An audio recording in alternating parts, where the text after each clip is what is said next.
Welcome back to my channel. If you are new here, my name is Sarah, and today I am going to be sharing my birth story with Miss Julie Kathleen Ellis. She is currently 16 days old, and a lot has happened in the past 16 days. There's a lot to fill you guys in on, but I thought I would just start by sharing my birth story. I'm probably going to share a little bit more than just what happened that day because there's a lot related to it, and it's kind of hard to like figure out how to separate everything out into separate videos. So I'm gonna kind of clump some stuff together in this video. I wanted to talk about actually the day of my C-section and how that all went for us. But then Julie did end up going to the NICU, and so I just wanted to kind of share what happened like the 48 hours after her birth that led to her going to the NICU. And then I also wanted to share a little bit about my postpartum situation and how my preeclampsia kind of played out after the C-section as well, which definitely spans more than just that day. But I just felt like it all should be in this video. So if that sounds interesting to you, then please stay tuned and let's jump on into it. So Julie was born on 9/9/19, and it was a scheduled C-section. I had preeclampsia and I'd had it for a few weeks. So they knew that we were gonna need to do the C-section at 37 weeks. So we were able to schedule it, and we knew a few weeks in advance that that was gonna be the day.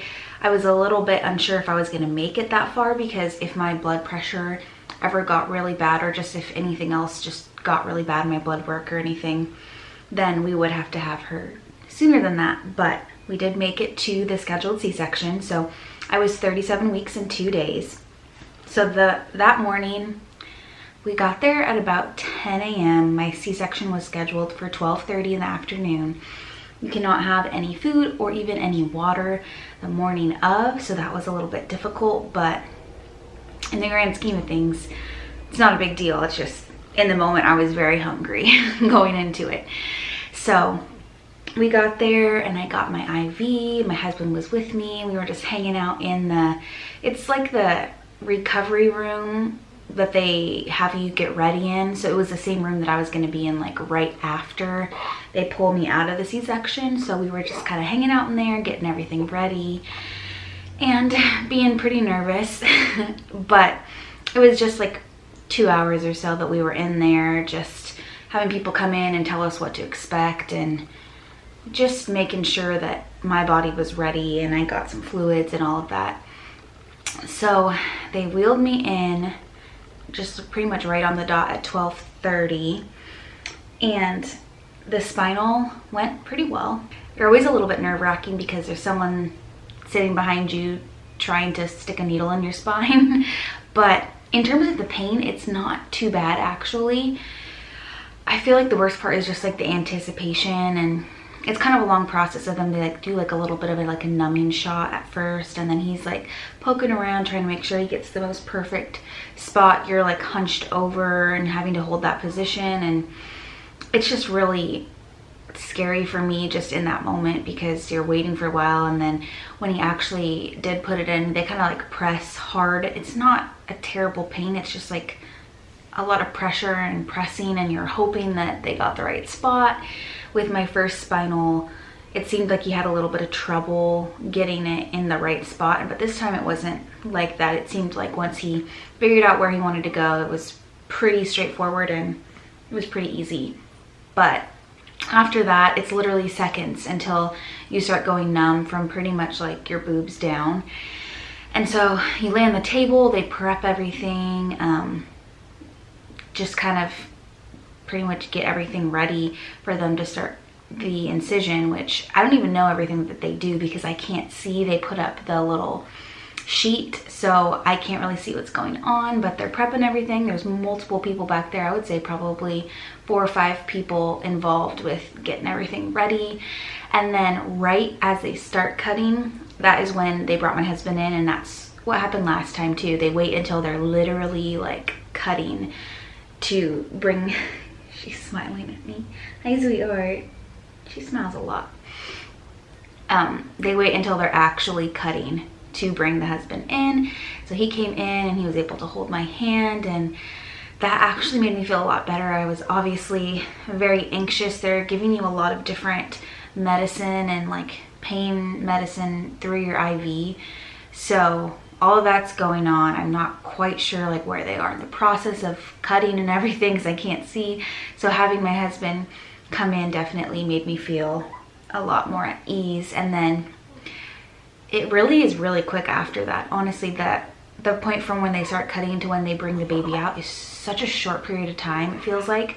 So they brought me back there to start the spinal at 12:30, and they got the spinal, they got me all prepped, and they started cutting and got Julie out by 12:51. That's when she was born, 12:51, so 21 minutes, which is really crazy. And that's in a planned, like scheduled C-section. That's not even like an emergency. That was just them casually getting it done. So she was born at 12:51, and then it was another maybe half hour, 45 minutes of them stitching me back up. It was my second C-section, so they had to just be careful of, you know, my past incision and all of the scar tissue and all of that. So they say typically it takes a little bit longer if you've had one before, but honestly, it didn't take that long. It wasn't that bad. And then I did get a Pico dressing. I wanted to make sure to mention that because I have not heard anyone talk about a Pico dressing when they share their C-section story. And I know it's fairly new, and I think they're starting to use it more and more, but I know the two situations that I think they use it a lot is if you've had a C-section previously, or if you are really overweight. I know that's another reason why they say that the Pico dressing is really useful. I don't know if maybe now, since it's starting to be more popular, maybe they're just using it for a lot of C-sections in general, and you don't even need to have like a prior C-section. I know that it is a little bit pricey, but I think most insurances would cover it just the same as anything else because it's all like packaged in as part of your C-section expenses. I'm not quite sure how that works, but I know we didn't have to pay extra or anything for it. The doctor just said, hey, I think you're a good person to get a Pico. So essentially what it is, it's a dressing that it's like, you know, just like a normal dressing that they would put over a C-section, except it needs to stay on for a week. And you cannot even like lift up the tape or anything because it actually is attached to a battery pack. So if the tape comes up on the edges, then the battery pack will alarm you, which is nice, but also can be annoying. But the whole point of the battery pack is to suction out any moisture. So it really helps you to not get an infection or just have any issues with the whole healing process. You heal quicker and you pretty much have a lower chance of getting an infection. So you keep that on for a week, and then you take off the dressing and the battery pack and all of that. So I actually just tucked the battery pack in my little wrap that they put like the wrap around your stomach to hold everything in, like right when you get the C-section. And so I just tucked the battery pack just kind of in there, and that's where I kept it for the week. And then I got it taken off. Typically you can just take it off yourself when you're home. It's just like, you know, taking off the bandage. It's kind of really sticky and hard to get off, but just like anything else, I mean, there's nothing like in your skin or anything. It's just literally like a bandage and tape on the outside of your incision. So you can just take it off at home after the week. But for me, I actually had the doctor take it off because I was in the hospital when I was 6 days postpartum, and he just took it off then. And I will get to why I was in the hospital shortly. But anyway, with the Pico, it worked really well for me. I was a little bit nervous about having a battery pack on me, and just like it seemed more complicated, but in the grand scheme of things, to have better healing and just like a lower chance of infection and everything, it really wasn't that much extra like annoyance to have that. So it worked out pretty well for me. I recommend it if anyone gives you the option. So that day, getting back to like the actual day of the C-section, after they put the Pico on and everything, they wheeled me out to the recovery room where my husband was already waiting with Julie. He was actually already doing skin to skin there. So I got to do some skin to skin. We were all hanging out. And then after, I think it was an hour, 2 hours maybe in the recovery room, they gave me the okay to go into the postpartum room. And then from there, I just hung out. And they checked me every once in a while, wanted to make sure that I could stand up and go to the bathroom. The first couple times it's with assistance, and then slowly they can let you do it on your own. But I remember the first couple times standing up, it's a little bit scary because your legs are just like recovering from being numb.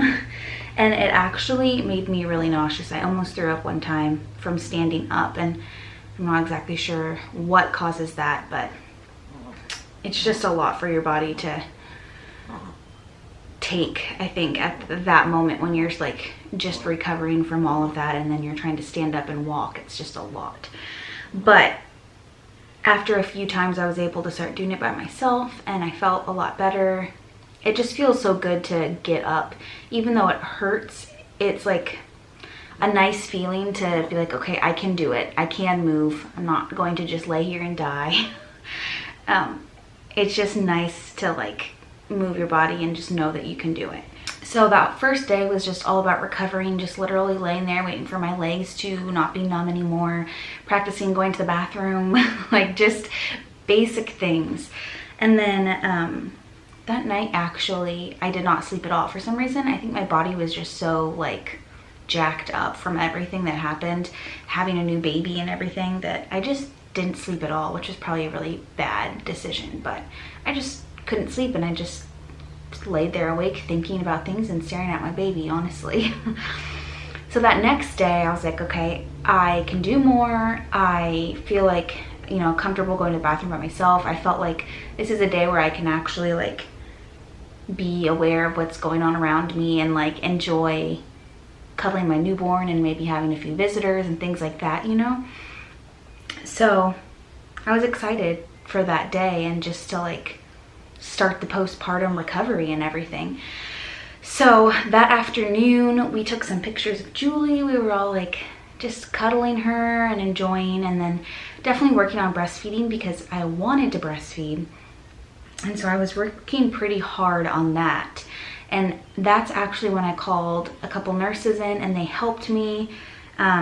She just seemed like she wasn't super interested in latching. And so I was like, hey, can you guys come in and just tell me if there's anything I could do differently to like have a little bit more success with this. So they were helping me.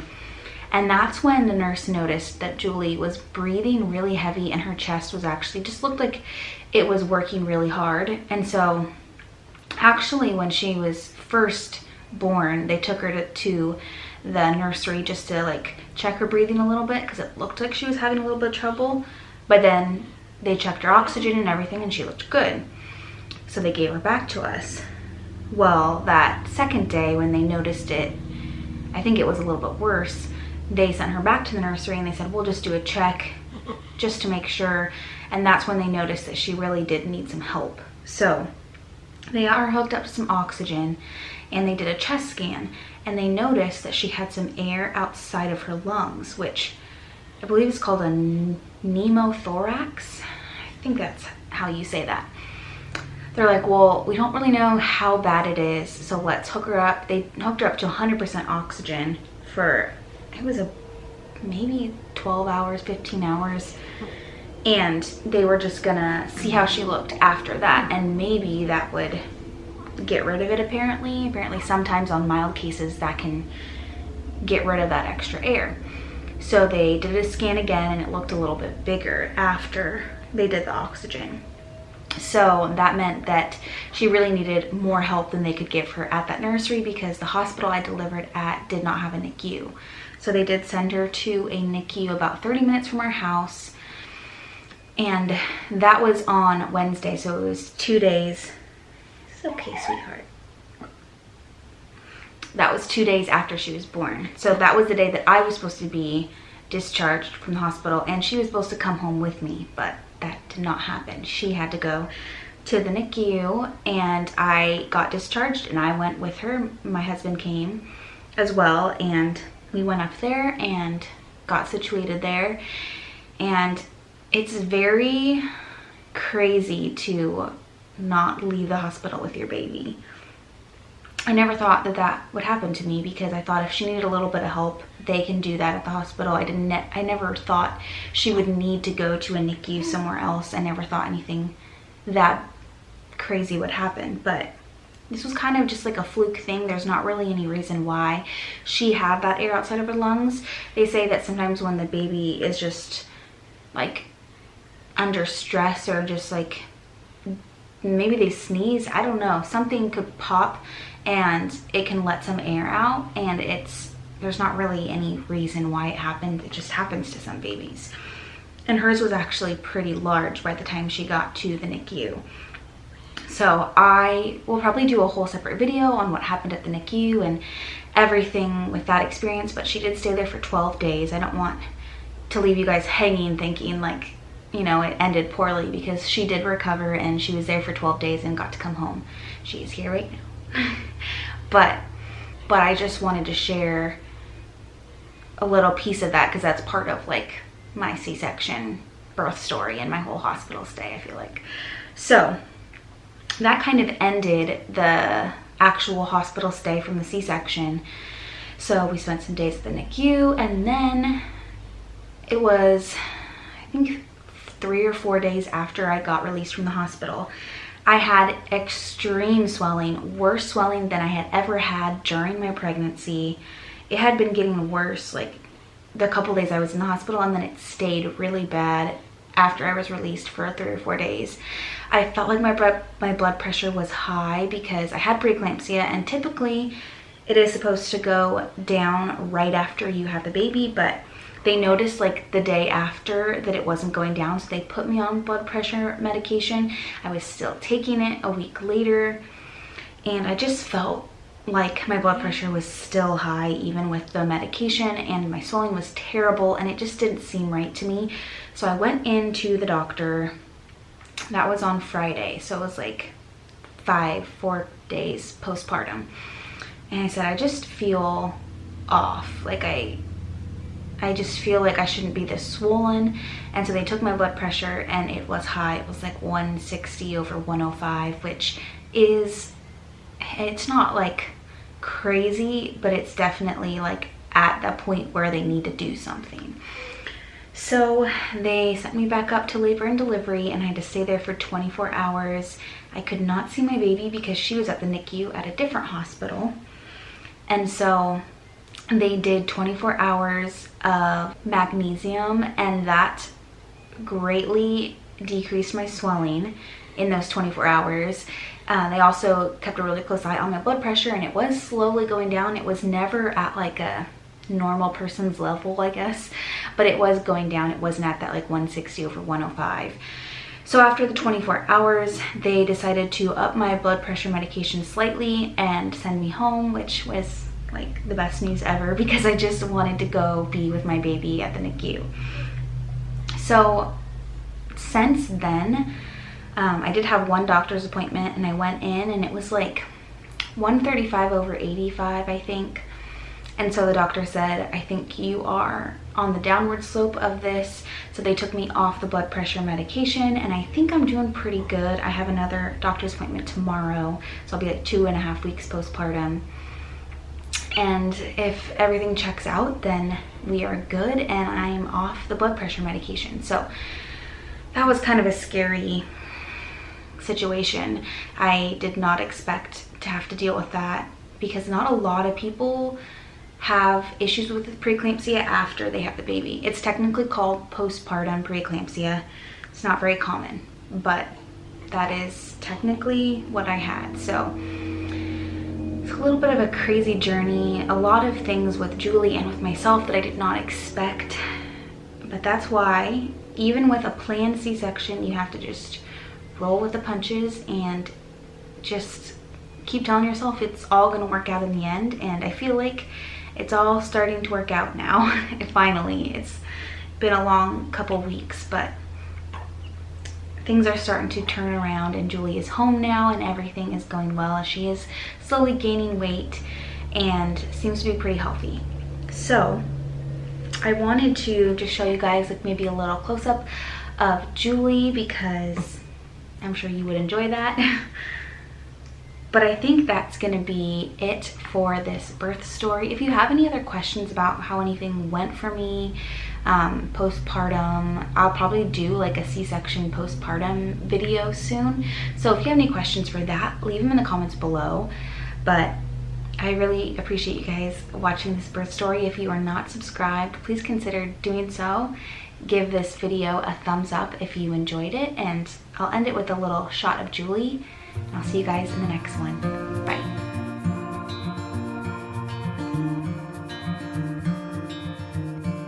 Close your eyes. Get some rest.